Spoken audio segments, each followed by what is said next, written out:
Voici les roches du Witwatersrand qui ont environ 2,5 milliards d'années et sur lesquelles la ville de Johannesburg que vous pouvez voir en fond est construite.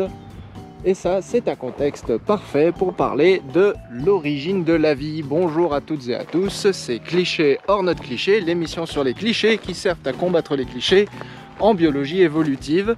Et aujourd'hui, donc, on va parler de l'origine de la vie. Origine de la vie qui est source de beaucoup de discussions et puis surtout de conceptions fausses, j'ai envie de dire, d'idées reçues.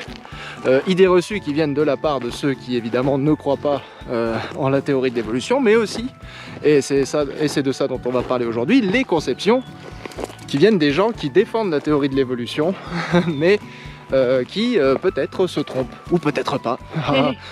Qui sait, on va voir ça. Donc, et souvent ce qu'on entend, c'est évidemment des gens qui ne veulent pas croire que la vie est apparue comme ça spontanément. Est-ce qu'ils disent? Ouais. Ce qu'ils disent, c'est que la vie, elle n'est pas venue des cailloux comme ça. Il a fallu un gros coup de doigt de quelque chose d'autre pour arriver à faire parvenir à la vie. Voilà, donc ils veulent pas croire que la vie soit venue de nulle part et surtout pas des cailloux. Ce à quoi on peut pas leur donner tort puisque la vie c'est de la biochimie. C'est pas du caillou. C'est pas du caillou. Les fossiles. Déjà c'est de la chimie organique, donc on peut pas dire que la vie soit originaire du caillou, ça vient de la chimie organique, c'est-à-dire la chimie du carbone. Mais surtout, ce qu'on entend très souvent, conception assez fausse qu'on entend souvent, c'est la vie, la théorie de l'évolution, de toute façon, n'apporte pas, ne s'occupe pas de ça, voilà. La théorie de l'évolution, de toute façon, n'apporte pas la réponse à la question d'où vient la vie. Mais non, vu que la théorie de l'évolution, elle s'occupe simplement de savoir comment ça a évolué, c'est tout, les mécanismes qui rentrent en jeu, bref, tout ce qui a découlé du premier ancêtre commun. Exactement.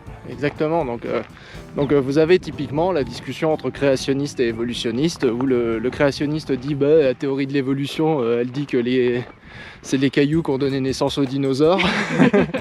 Et vous avez l'évolutionniste qui répond mais tu c'est n'importe quoi, attends, mais tu vas voir les cailloux, les dinosaures, tout ça. De toute façon nous on s'occupe que de l'évolution et donc c'est après les cailloux, on va dire. Voilà, après, c'est après Lucas. Voilà. Après Lucas. Nous on s'occupe, la théorie de l'évolution elle dit rien sur l'origine de la vie, elle dit à propos de la diversification de la vie et notamment la diversification après l'ancêtre en commun universel qu'on appelle Lucas. Toutes les histoires de soupe primordiale, vous oubliez. Voilà, c'est ça. La soupe primordiale, c'est pas l'affaire des évolutionnistes, répondent généralement la plupart des gens.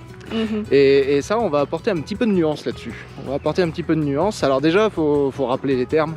Lucas, Last Universal Common Ancestor, le dernier ancêtre en commun de tous les êtres vivants, n'est pas la première cellule vivante. Déjà ça, faut commencer par le début.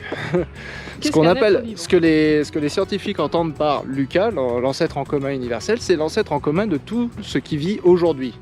Donc et notamment l'ancêtre en commun d'une bactérie, d'un arbre et d'un être humain par exemple. Voilà. C'était une cellule unique. Et cette cellule unique, elle avait déjà de l'ADN. Donc Lucas, il avait déjà de l'ADN, il avait déjà une machinerie cellulaire pour transformer cet ADN en ARN. Voilà, donc c'était probablement une cellule que si on la voyait aujourd'hui, on l'appellerait une bactérie. Oui. Voilà, si on voyait Lucas aujourd'hui, on appellerait Lucas une bactérie. Mais voilà, donc, grosso modo, c'est ça l'idée. Cette cellule, elle est super évoluée déjà en réalité. Lucas est déjà super évolué, il a déjà une machinerie cellulaire complexe. Il a déjà une paroi cellulaire déjà, il a déjà de l'ADN à l'intérieur. Une membrane cellulaire. Attention. Autant pour moi, pas une paroi, c'est vrai, on n'est pas sur une plante. D'accord. Mais voilà, Lucas, il est déjà très sophistiqué comme cellule au final. Et il y a un énorme gouffre entre de la chimie organique et Lucas déjà, de la chimie organique de base et Lucas. Parce que Lucas, il a déjà une histoire évolutive propre. Donc, si on considère que la théorie de l'évolution ne s'occupe que de ce qui est descendant de Lucas, et de la diversification de la vie depuis Lucas, la théorie de l'évolution déjà elle se passe de beaucoup d'éléments de tout ce qui s'est passé finalement avant Lucas et c'est ce qu'on appelle l'origine de la vie. Donc on pourrait dans ce cas-là donner raison aux gens qui disent non, la théorie de l'évolution ne s'occupe pas de ça. Puisque avant ça finalement qu'est-ce qu'il y avait? Il y avait de la biochimie et notamment de la biochimie. Alors la première, qu'est-ce qu'on pourrait dire du premier être vivant? puisque Lucas n'est pas le premier être vivant, mais du coup l'ancêtre de Lucas, ce premier être vivant, c'était une molécule à base de carbone qui pouvait se reproduire, voilà, qui pouvait faire des copies d'elle-même, quoi. Ah, vous voyez, on est au milieu des protés, c'est magnifique. Hein. C'est dommage, elles sont pas encore en fleurs. Ce sera dans quelques mois. Ouais, ça fait des jolies fleurs. Là, il y a celles de l'an dernier là, qui sont là, et puis on voit les bourgeons aussi. Ouais, on voit les bourgeons des protés voilà, de cette année. Nouveaux, et puis ça, c'était ceux de l'an dernier. Malheureusement, ils sont un peu secs. Mais revenons à notre... Donc l'ancêtre de Lucas, la première chose qu'on peut appeler vivante, et qui soi-disant n'intéresse pas les évolutionnistes. Eh bien cet ancêtre de Lucas, c'est une molécule à base de carbone, donc de la biochimie, qui est capable de faire des copies d'elle-même en utilisant de l'énergie à cette fin. C'est ça la définition de la vie. La définition de la vie, c'est être capable de se répliquer, de se reproduire et d'utiliser de l'énergie, donc d'avoir un métabolisme. Donc, si cette molécule ancestrale si cette molécule ancestrale a existé, et on suppose qu'elle a existé évidemment, mais il a bien fallu, si cette molécule ancestrale a existé, eh bien les évolutionnistes, les paléontologues notamment, et puis les gens qui font de la biologie moléculaire, qui étudient l'ADN, ils vous diront que la détermination de la nature de cette molécule est de l'ordre de la biochimie et pas de la théorie de l'évolution. D'où l'histoire de la soupe primordiale où on mixe des tas de trucs ensemble pour essayer de faire apparaître une molécule capable de se répliquer. Voilà. Donc ça, ce serait de l'affaire de la biochimie, mais là où justement on attaque le contre-cliché, j'ai envie de dire, c'est que si cette molécule était capable de se reproduire, ça veut dire qu'il y avait descendance avec modification. Et s'il y avait descendance avec modification, alors il y a évolution. Alors il y a évolution, c'est la base de la théorie de l'évolution, c'est la sélection naturelle. Si il y a descendance avec modification, alors les molécules théoriques dont nous parlons, seulement celles qui se reproduisent le mieux vont être capables ensuite de produire plus de descendants, et ainsi de suite, génération après génération de molécules. Les molécules créant de nouvelles copies d'elles-mêmes vont évoluer. Donc la théorie de l'évolution, en fait, s'intéresse bien aux ancêtres de Lucas. En tout cas, même si les gens qui l'étudient ne s'y intéressent pas directement, la théorie de l'évolution en elle-même est tout à fait... peut être tout à fait applicable. Ouais, applicable, elle est pertinente, voilà. Elle est pertinente. Je sais pas si vous avez remarqué, ça monte un peu. On est à combien de mètres d'altitude là, je sais pas. C'est Johannesburg, on est à 8800 mètres. Peut-être un peu plus. Donc l'air est un peu fin. Ouais. L'oxygène est rare. Donc on va suffoquer. Lucas n'avait pas ce problème car il n'y avait pas d'oxygène à l'époque. Trop peu en tout cas.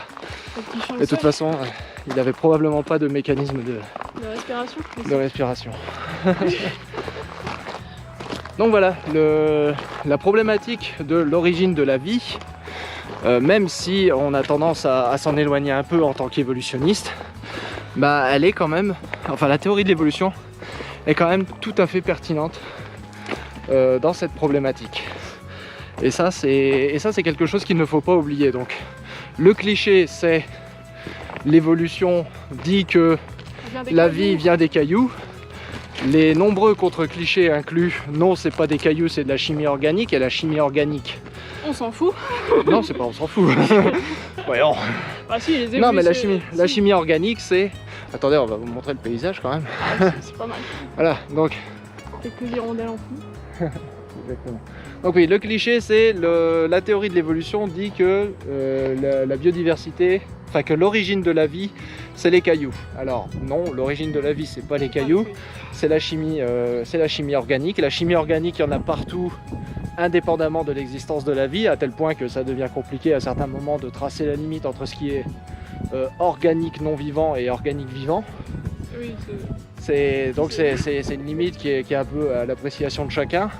Donc il n'y a pas de limite en fait entre la chimie organique non biologique et la chimie organique biologique. C'est juste qu'après on a une définition sèche de la vie qui est faut que ça se reproduise et faut que ça ait un métabolisme, quoi.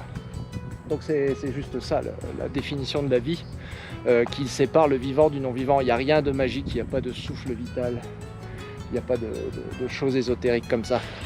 Après, le problème de faire des petites boîtes comme ça, c'est que des fois il y a d'autres trucs qui rentrent dans la petite boîte qui sont pas forcément vraiment vivants. Un virus informatique, ça se reproduit.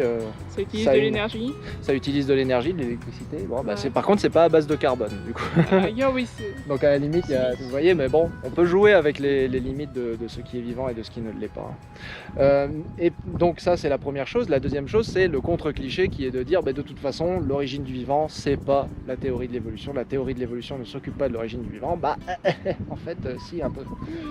À partir du moment où vous avez descendance avec modification, c'est l'évolution. Voilà, à partir du moment où votre molécule de base, l'ancêtre de Lucas, se trouve être sujet à la descendance avec modification, il y a forcément sélection naturelle. Et qui dit sélection naturelle dit théorie de l'évolution. Voilà, c'était cliché hors notre cliché au milieu des roches du Précambrien de Johannesburg. Il y a la vue sympathique. le berceau de l'humanité est juste là-bas, donc il suffit de faire quelques sauts dans cette direction, quelques kilomètres. Un vol d'oiseau, c'est assez loin. Un vol d'oiseau, c'est une quinzaine de bornes, ouais, voilà. Et vous vous retrouvez dans les roches du Pléistocène qui ont donné les Australopithèques. Vous voyez, une terre riche pour les paléontologues. Voilà. On vous dit à très bientôt sur notre chaîne. Ciao. Bye bye.